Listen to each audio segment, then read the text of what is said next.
kelompok 3 mata kuliah Hukum Pidana Ekonomi. Di sini kami ingin memaparkan terkait hasil diskusi kelompok kami mengenai masalah pemalsuan identitas dalam transaksi pinjaman online atau yang sering kita kenal dengan sebutan pinjol, yang menimbulkan kerugian pada penyedia vintage dan nasabah atau konsumennya. Sebelum membahas mengenai hal inti, alangkah baiknya kita membahas terkait pengertian secara umum terlebih dahulu. Pertama, apa yang dimaksud dengan pinjaman online atau pinjol? Pinjaman online sendiri adalah fasilitas pinjaman uang oleh penyedia jasa keuangan yang beroperasi secara online. Penyedia pinjaman online tersebut dikenal dengan sebutan vintage.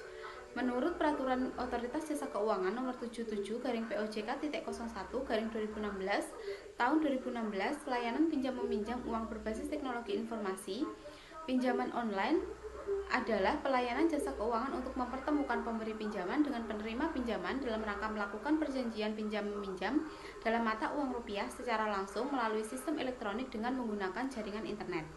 Berikutnya, menurut pasal 3 ayat 1 huruf E Peraturan Bank Indonesia Nomor 19/2017 tahun 2017 tentang penyelenggaraan teknologi finansial, bahwa layanan pinjaman uang berbasis aplikasi atau teknologi informasi merupakan salah satu jenis penyelenggaraan teknologi finansial atau vintage, kategori jenis keuangan atau finansial lainnya.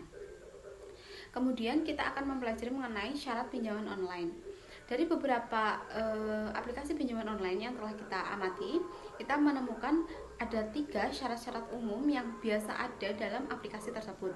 Yang pertama, sebelum kita mengajukan pinjaman online, usia minimal adalah 21 tahun dan maksimal range antara 55 sampai 60 tahun. Yang kedua, ini memiliki pekerjaan tetap. Artinya ini dibuktikan dengan adanya slip gaji. Yang ketiga, memiliki rekening bank. Nah, rekening bank ini dimaksudkan untuk pencairan dana pinjaman tersebut. Kita mungkin akan sedikit menjelaskan mengenai alur pendaftaran pinjaman online. Biasanya kita akan disuruh pertama-tama untuk mengisi data pribadi terlebih dahulu, seperti nama, alamat, nomor KTP dan sebagainya, sesuai dengan identitas yang kita daftarkan dan kita miliki.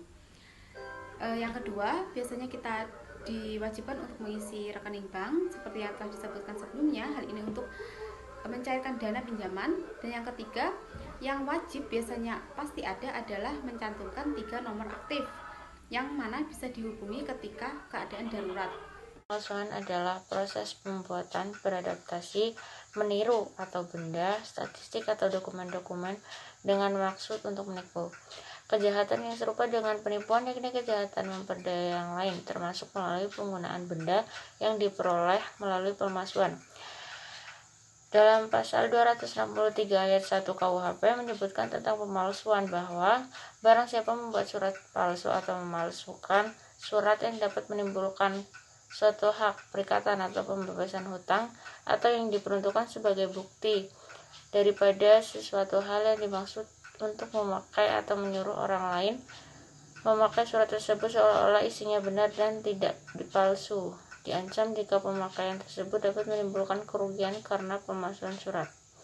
Selanjutnya, penggunaan surat palsu itu harus mendatangkan kerugian, namun kerugian yang dimaksud tidak perlu sudah ada, sehingga baru kemungkinan saja akan adanya kerugian sudah cukup diartikan sebagai kerugian.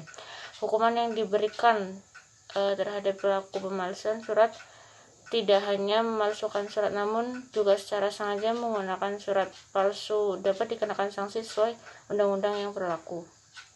Pasal 35 Undang-Undang Nomor 11 Tahun 2008 tentang Informasi dan Transaksi Elektronik sebagaimana telah diubah dengan Undang-Undang Nomor 19 Tahun 2016 tentang Informasi dan Transaksi Elektronik menyebutkan bahwa setiap orang dengan sengaja dan tanpa hak atau melawan hukum melakukan manipulasi, penciptaan, perubahan, penghilangan, perusakan informasi elektronik dan atau dokumen elektronik dengan tujuan. Lalu mengenai perlindungan data pribadi, UU Nomor 39 Tahun 1999 tentang Hak Asasi Manusia dalam pasal 29 ayat 1 mengatur bahwa setiap orang berhak atas perlindungan data pribadi. Dapat ditarik kesimpulan mengenai perlindungan data pribadi merupakan privasi right yang dimiliki setiap orang yang harus dilindungi oleh negara.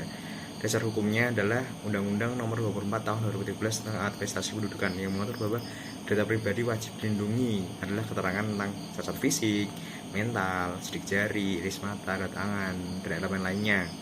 Lalu Peraturan Menteri Nomor 20 Tahun 2016 tentang Perlindungan Data Pribadi dalam Sistem Elektronik pada pasal 2 angka 111 mengatur bahwa perlindungan data pribadi dalam sistem elektronik mencakup perlindungan terhadap perolehan, pengumpulan, pengelolaan, penganalisaan, penyimpanan, penampilan, pengumuman, pengiriman, penyebarluasan, dan pemusnahan data diri. Baik, selanjutnya pemalsuan data dalam transaksi pinjam online. Peminjam uang berbasis teknologi informasi atau biasa disebut sebagai peer-to-peer lending P2PL adalah salah satu produk yang dihasilkan dari fintech. Pada dasarnya OJK telah mengeluarkan Peraturan Otoritas Jasa Keuangan nomor 1 POJK titik 07 2013 tentang perlindungan konsumen sektor jasa keuangan. Namun, perihal fintech yang berkembang pesat di Indonesia ada khawatir mengenai perlindungan hukum para penggunanya karena belum ada undang-undang yang jelas dalam pengatur perihal fintech yang tidak terdaftar atau ilegal, baik itu masalah perlindungan privasi maupun data privasi pengguna yang mendaftarkan dirinya di platform online. Oleh karena itu, masalah perlindungan privasi dan data privasi telah menjadi agenda mendesak. Sudah banyak kasus yang terdapat di Indonesia mengenai meminjam online ini, seperti yang disebut tadi mengenai bunga yang melonjak saat peminjaman uang secara online atau lainnya. Pada dasarnya, OJK telah mengeluarkan surat edaran otoritas tentang kerahasiaan dan keamanan data atau informasi pribadi konsumen pada pasal 2 ayat 1 menyebut bahwa POJK dilarang dengan cara apapun memberikan data atau informasi pribadi mengenai konsumen kepada pihak ketiga. Melihat situasi yang banyak ini, seperti masalah yang telah terjadi di lingkungan sekitar tempat tinggal kami, bahwa ada seorang yang data pribadinya telah digunakan oleh seorang yang tidak diketahui untuk meminjam sejumlah uang di aplikasi pinjam online, padahal dia tidak meminjam uang dari aplikasi tersebut.